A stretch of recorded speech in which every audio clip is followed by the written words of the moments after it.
नमस्कार, जी news channel मध्ये सर्व प्रेक्षकांचं हार्दिक स्वागत। ताज्या घडामोडी पाहण्यासाठी जी न्यूज चॅनलला सबस्क्राइब करा।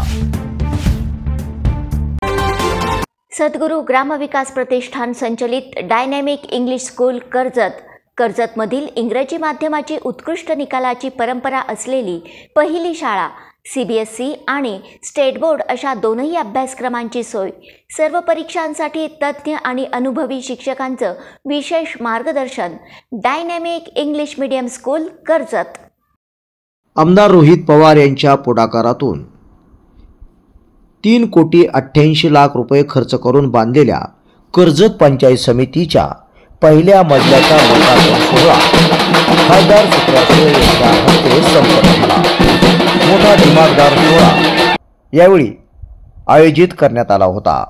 आमदार रोहित पवार, गटविकास अधिकारी प्रकाश पोळ, वरिष्ठ अधिकारी रूपचंद जगताप, याचप्रमाणे जिल्हा बँकेचे संचालक बाळासाहेब साळुंखे, नगराध्यक्षा उषा राऊत, माजी नगराध्यक्षा प्रतिभा भैलुमे, सभापती मनीषा जाधव, युवा नेते श्याम कानगुडे, धनंजय कोपनर, संतोष मेहत्रे, ऋषिकेश धांडे, विशाल मेहत्रे, सतीश पाटील, प्रकाश धांडे, याचप्रमाणे दादासाहेब चव्हाण, याशिवाय या इमारतीचे बांधकाम करणारे कॉन्ट्रॅक्टर, पंचायत समितीचे सर्व अधिकारी, कर्मचारी आणि मोठ्या संख्येने कार्यकर्ते पदाधिकारी उपस्थित होते। यामध्ये रघुनाथ काळदाते याचप्रमाणे अनेक मान्यवर उपस्थित होते। खासदार सुप्रिया सुळे यांनी या विकास कामाचे विशेष कौतुक केले।